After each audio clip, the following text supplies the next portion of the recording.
We're going to talk with a good friend of mine, Steve Anderson, and I'll tell you a little bit of our backstory in a second here. But he wrote this book.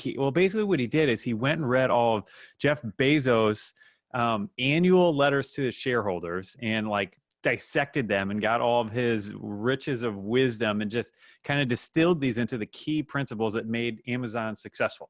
So I'm fascinated by this, and I'm really, I'm a business owner and I'm an entrepreneur, and I want to learn. I want to learn from what Bezos knows, and I don't necessarily want to grow a company that big, but I think there's a lot we can learn from somebody that insanely successful.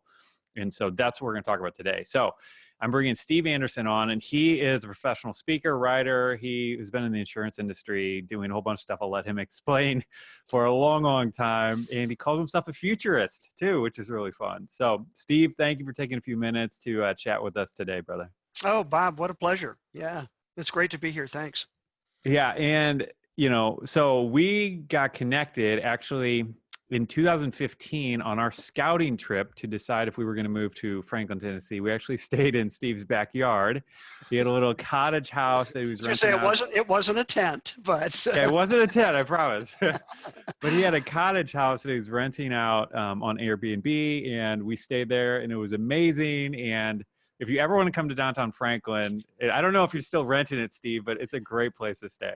yeah, well, we sort of do friends and family right now. We pulled it off Airbnb, but yeah, it's a great little place, and it's just fun being downtown. Oh yeah, absolutely. So sorry everybody you missed it, but we stayed there and we loved it so much that we moved to Franklin. So Yeah, there you go. anyway, all right, Steve, let's get to it because I'm really interested and excited about this. Okay, so in our community, we generally talk about personal finance, but we have a lot of entrepreneurs and online business owners who don't necessarily want to build a Fortune 500 company, but want to build a successful business. So out of analyzing all these shareholder letters, what kind of takeaways? Like, just give me something that kind of stands out to you that's still relevant for small entrepreneurs as well. Probably the one I'd have to point to is one of the principles I have, and one of the main ideas with Amazon is obsess over customers. Mm, And every business owner knows customers are important. And we have all kinds of words we use about how to engage with customers: customer experience, customer service, customer focus, right? At yeah. Amazon, it's obsession. And he talks about that a lot through the letters. It's a consistent theme through all 21 years. And from the very first letter, 1997 was when they went public, and the letter was released in the spring of 1998, talking about 1997. And he has a whole section there called Obsess Over Customers. Yeah. And it was, when you think of the word obsessive, it's not always positive, right? Yeah. Yeah. Sometimes it can be negative, or at least perceived as negative. But for Amazon, everything they do to this day is filtered through the lens of, is this better for the customer? Hmm. And I think that's something that any business owner, actually pretty much anybody, can think about and have a takeaway from. Yeah. And what they've done is they've built that platform, and I'm convinced one of the reasons that they're so successful is their unrelenting focus on the customer.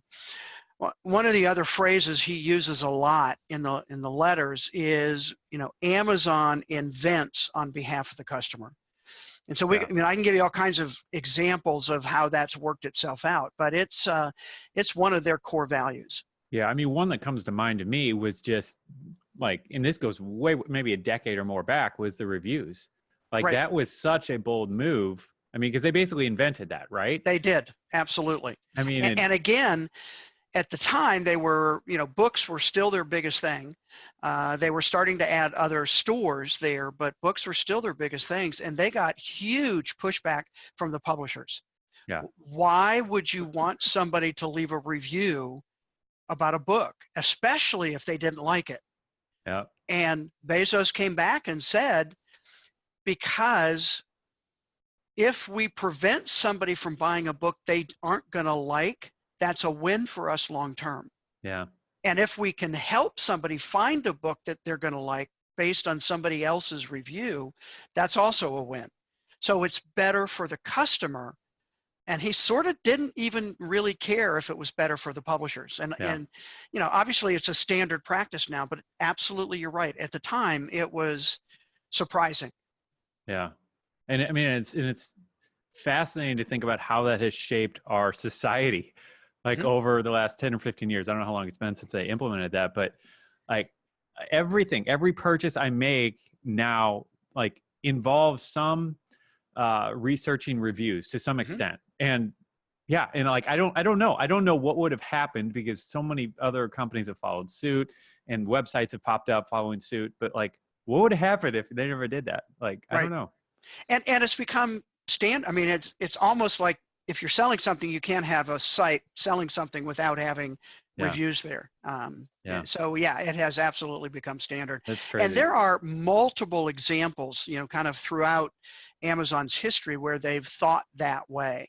I mean, even Amazon Marketplace, right? So Marketplace is where third-party sellers, right, independent business owners can access Amazon's website.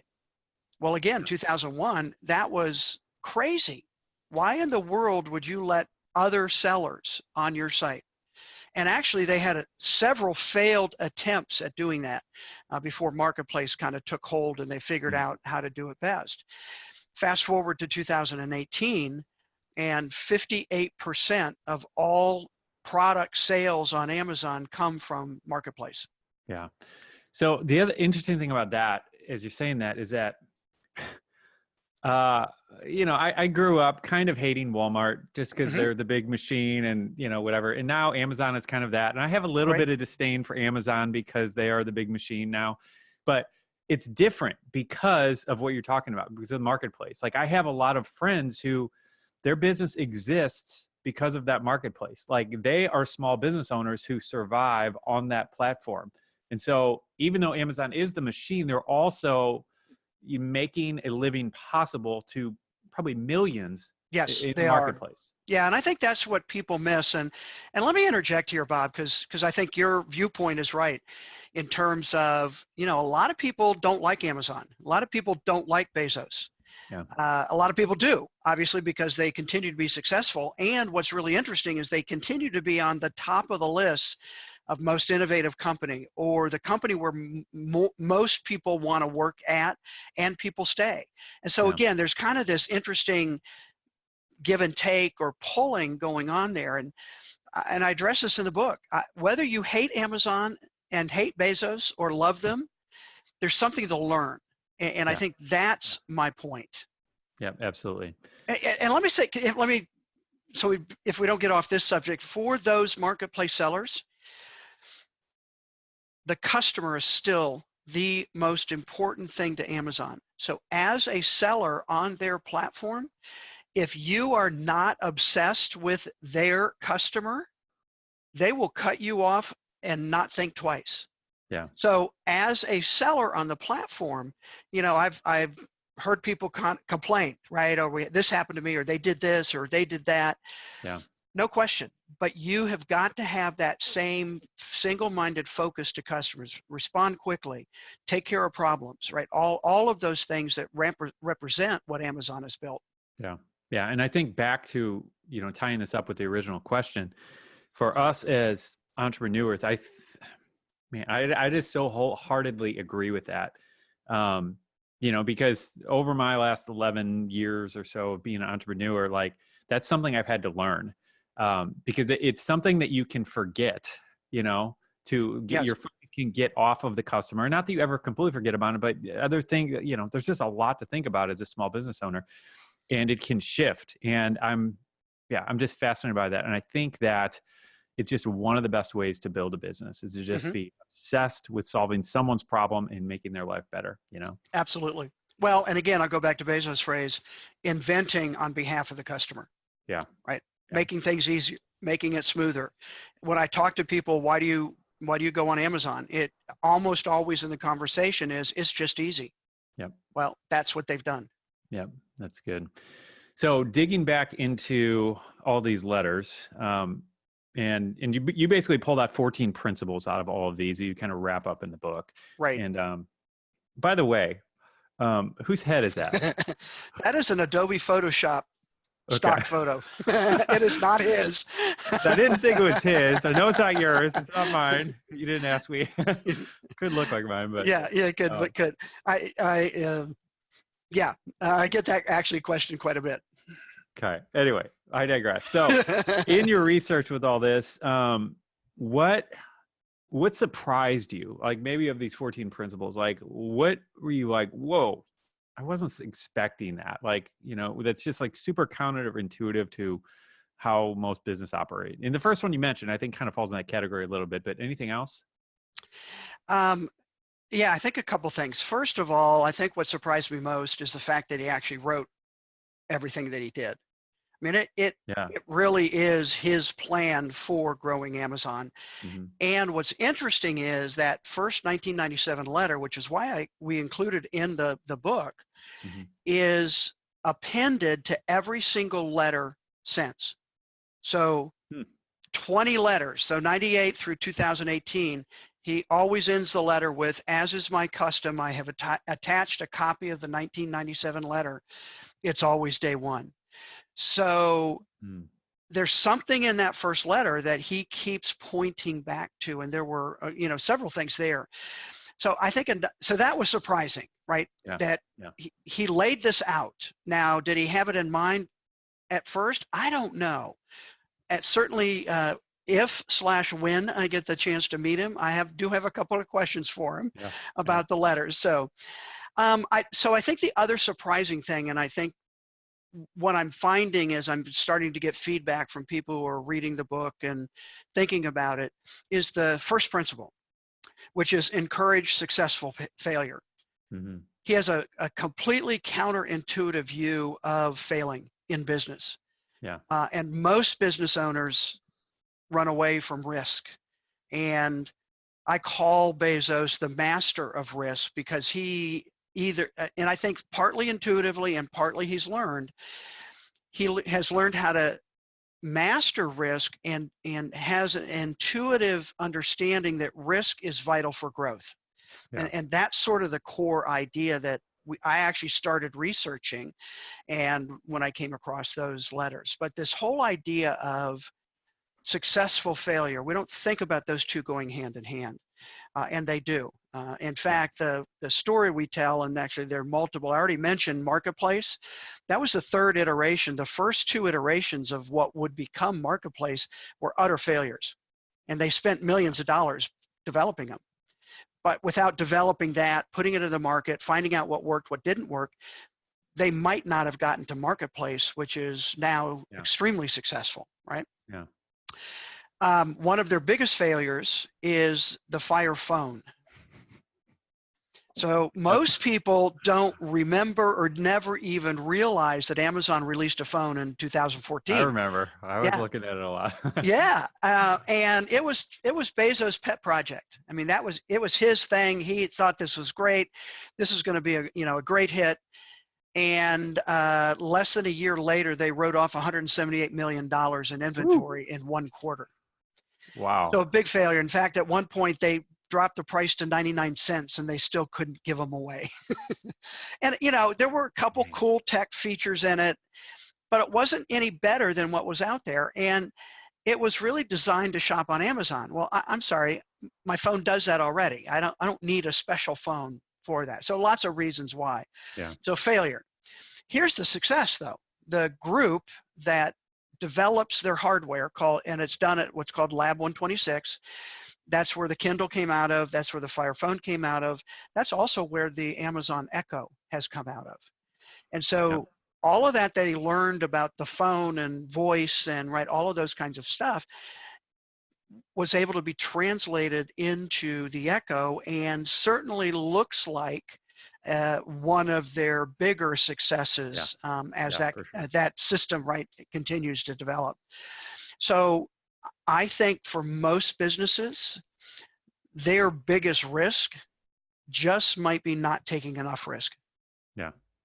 Yeah, And that's hard, right? That's hard. Yeah.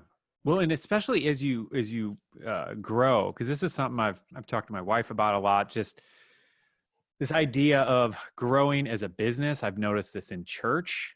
It's like you reach a certain point and you begin to play defense a little bit instead of Oh, offense. And yep. and you're asking for trouble as soon as you do that, right? Well, and the way I phrase that, Bob, is that, again, one of the biggest risks a business faces is being successful, Yeah. because you start protecting what got you to that success point instead of actually looking at, okay, where do I need to go next? And or how do I kill my success so that I can be more successful doing something else or Yep. adding something Yeah. else? So absolutely agree with you on that one. Yeah. I mean, there's about whatever 3-5 like big entrepreneurs who everyone come up in every conversation, and Elon Musk being the one right now. But I'm just so fascinated that he walked away with this huge paycheck from PayPal. Mm-hmm. I don't know how many millions of dollars it was, but It was a lot. yeah, and he basically he put it all on the line to get SpaceX off the ground, and he had 3 attempts of that rocket, working. Mhm. And if it didn't work on that last one, like he was penniless. Yeah. And the first 2 failed, and the last one happened to work. And SpaceX has been amazing since. But like just the willingness to take everything that he had earned to that point and to risk it all on this thing, like it's just mind blowing to me. Yeah. Yeah. And there's a difference between stupid risk and intentional risk. Yeah. And so I always try in this conversation to make sure people understand Amazon is intolerant of incompetence. They expect every employee to bring their very best every day. Yeah. So if someone's making mistakes over and over again, they're gone. So it's not that, but it's also understanding, for Bezos, there's this linkage between experimentation, failure, and success. Because he says, if it's an experiment, you have to know that you can fail. If you aren't going to fail, it's not an experiment. Yeah. And what's fascinating is the last few years, he's been talking about the need for Amazon to have bigger and bigger failures as the size of the company grows, because otherwise they're not moving the needle enough. I mean, honestly, at Amazon right now, a $50 million increase in sales is like, so what, right? They need the $50 billion or more impact, and they're working on things even now that they hope will do that. Yeah, that's interesting thinking about, because I've been a Warren Buffett fan and shareholder of Berkshire Hathaway for a long time, and obviously he has his letters too, Yes. which I'm sure Bezos modeled off of to some extent, that idea. And Warren's been talking about this for years, just about getting to the point where it's really hard to find an investment to move the needle. They're just so big. And I think there are a few like obvious technologies out there right now that I think Bezos has experimented with, like, the SpaceX competitor. What is it? Blue something? Blue Origin. Blue Origin. Yeah. Yep. Blue Origin. And a couple other things, like worldwide internet or whatever, they're all doing. But yeah, it's crazy to think about. Yeah. So let's talk about this a little bit. In terms of hiring, did Jeff talk anything about that in any of those letters? A lot, actually. Great. And give me some insight. Yeah. So a couple of the principles. So the 14 principles I've broken down into 4 what I call cycles or categories: test, build, accelerate, and scale. And they mirror kind of a business life cycle. I think every business is in different parts of the cycles at various times. Yeah. The scale, how to get big, was really intriguing to me, because I had the question, how does Amazon grow from literally Jeff on his hands and knees packing books to 5 people to 50 people to 1,000 people to right now a little over 650,000 employees worldwide? How do they do that and maintain really 2 things? One is culture, right? And two is standards. And Yeah. so one of the principles is focus on high standards. And here's an interesting story, kind of around that. So in actually 1998, he talks about hiring, and he talks about, here are some of the questions that I encourage people to ask potential employees when they're in the hiring process. And so he talks about there, and he talks about culture and maintaining that a number of places throughout the letters. I had the opportunity, I can't remember now, it was earlier this year or late last year. I think it was earlier this year when Amazon came in, right? So HQ2, their new headquarters, they announced New York, outside Crystal City, Virginia, outside Washington, D.C. And then kind of that side announcement was 5,000 new jobs in Nashville at their Center for Excellence for Transportation. And so as they were starting their recruiting efforts, they took over the Ryman Auditorium, and I got invited. A huge event. They bust college kids in from campuses all around Middle Tennessee just to introduce them. We're coming. Here's what we're doing. Here's what we're about. Fun show. Actually, now I'm drawing a blank. Some big name music star came up the end and played, a 3-song set. But they had an open Q&A toward the end, and they had brought a bunch of different people on stage just to interview different areas of what they do and what potentially were jobs available to people. Yeah. And they had an open Q&A, and one of the questions was, Amazon has a reputation of being a hard place to work. How would you respond to that? And Senior VP David Clark, been with Amazon 20 plus years, on stage answering these questions, and he looked out and said, "It is." And sort of paused, typically not the reaction you would expect. And he said, "We're doing something important, and we come to work every day thinking about the customers, and that's important." Yeah. Now, here's what's interesting. I'm gonna come back to then Bezos' 1997 letter, his very first letter. And one of the paragraphs in that letter, he's talking about we're doing important things, and he's talking about high standards and how we need to maintain that. And he has this interesting phrase that he says, "We're doing things we can tell our grandchildren about. We're building things we can tell our grandchildren about." Well, his kids were young. He didn't even have grandchildren yet, and he's already thinking about how do we get a group of people who are focused on doing something important. And so maintaining high standards is a really important piece, and it takes real diligence and work over a long period of time. Yeah. Yeah. And that's one thing that I think you can probably confirm this, that it's just been throughout everything he does, he always just has this long view to almost every decision that he makes. Like, he doesn't make short-term decisions. He's not thinking 1 or 2, 5 years. Like, am I right? Right, absolutely. And actually that's a principle in the build area. It's called apply long-term thinking. Okay, there and you go. See, there you go. And he does that, again, very counterintuitively. 1997 letter, he basically said to Wall Street, we will make decisions that are in the long-term interest of the shareholders and not quarterly profits. Which which they did. I mean, you think about how long they went without, quote, making any money, because they poured everything back into infrastructure, fulfillment centers, adding more stores, because he had this, again, intuitive understanding that the internet was about scale.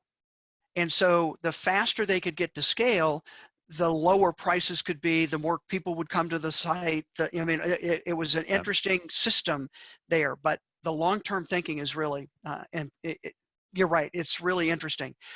And so one story that I found to illustrate that is the 10,000 year clock. Okay, tell me more. So Bezos, I won't give you the whole background, but Bezos funded and is being built in West Texas on his property a clock that is designed to run for 10,000 years. So every second is 1 year. Every hour is 100 years. The cuckoo comes out every 1,000 years. And the clock is designed for 10,000 years. Now, Huh. is it a project with somebody who has more money than he knows what to do with? Maybe partly, but I think it more illustrates, as you just said, he's thinking multi-generational. Yeah. And one of the questions is, are you being a good ancestor? Meaning, what are you doing today to build out? And I think that's one of the interesting differences between Elon Musk and Jeff Bezos. They both are going to space. I believe Bezos' reasons are much different. He's not trying to win a race.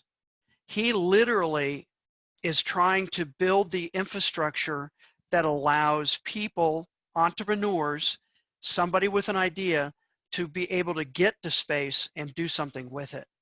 Yeah. As he says, when he started Amazon, the infrastructure was in place.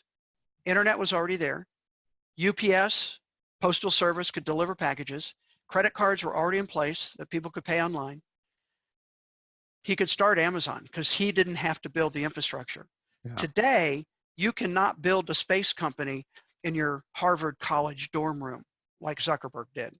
So he wants to build the infrastructure around space and get the cost down that it's reasonable, and it's going to be multi-generational in his mind. So that, again, very different way of looking at long term.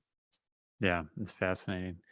Yeah, I just love it. And it's so hard to do in our world today. It is. Because all the distractions, everything. Instant notifications and, quarterly earnings with Wall Street. And if you don't hit your quarterly earnings, your stocks, hit, and, right? All those short-term thinking versus, it's not that we don't pay attention to that, but what's going on out here? In fact, interesting, when Bezos is saying this in an interview, he says, when people congratulate me on a good quarter, like, hey, great quarter for Amazon, he's like, yeah, that was baked 3 to 5 years ago. Yeah. I'm now working on the quarter for 3 years from now. And so again, in his mindset, that's very different. Yeah. I love that. In which, because so many, do you know how much of the company does he own? Do you know? The last number I looked at was, I think, 16 or 18%. Okay. Yeah. So and even majority still, stockholder, a little bit, that changed a little bit with the divorce and some of that. But what's interesting, even about the divorce, I was disappointed, but anyway, that's a whole nother story. But Mackenzie, his wife, his former wife now, got part of the stock, but she didn't take all 50% that was due based on, a divorce, and he has voting rights of her stock. So he wouldn't lose control of Amazon and being able to continue to do what he thinks is best. Yeah. Because I feel like that's one of the terrible things about so many publicly traded companies is they're just a slave to the stockholders, and we got to get earnings up this quarter. Therefore, we're going to do stupid things in the long term in order to make a little money. Make it look good this quarter. Yeah, and which is, everybody understands what we're talking about. It's like long-term thinking pays off. Well, and again, I think he has a very different view of stock pricing and stock, amount, and if it drops down. I don't think he actually cares because he said, and he says, I tell my employees all the time, if the stock goes up 30%, that doesn't mean you're 30% smarter. Because if the stock goes down 30%, that means you're 30% stupider, right? You said the stock market is the stock price is a long-term voting mechanism, not a short-term reward or punishment. Yeah, that sounds very Buffett-ish. Yes. Well, I think I agree with you. I don't know for sure he patterned his letters off Buffett, but I have no doubt there was some thought process going on in terms of how he does that. Well, they've never split the stock either, have they? No. Yeah, that's very Berkshire Buffett. thing. Yeah, I was going to say that's how. What's the stock price up to now? Something. At last I knew it was 140,000 or something a share. But, I don't know what it is now. Yeah. Well, all right. Anyway, okay, so the book, you got a whole bunch of bonuses for people who buy it through a certain website. Is that correct? Correct. So we have a number of things, downloadable bonuses that you can get. The website is thebezosletters.com, Okay. and either there, click on bonus or /bonus, and you can access those bonuses. Those will be available for a little while now. Okay. And they're just we were looking for something to be able to help people go a bit more into the book, and I think the book's a fun read. We've got some great stories in there. The feedback we're getting is just really great. We even, Bob, from the publishing side, had a really great review in Publishers Weekly about awesome. the book. Yeah. But that's great. And, we're thrilled. Karen, my wife, helped me with that. That's a whole story there. But we're thrilled with that. But the real measure will be how it helps business owners grow. Yep. And, for me and us. And so that's what we're looking for. Yeah, I love it. All right. Well, I appreciate you taking really some time out of your appreciate day to share all this. It's always good to talk to you. Oh, my pleasure. And we'll have to do it again sometime. That sounds great. Appreciate it, Bob. Thanks so much. Thanks, Steve. And if you haven't already, head over to seedtime.com so you can get your free email course from us on how to master your money using biblical principles. So that's all for today. Have a great rest of your day. Adios.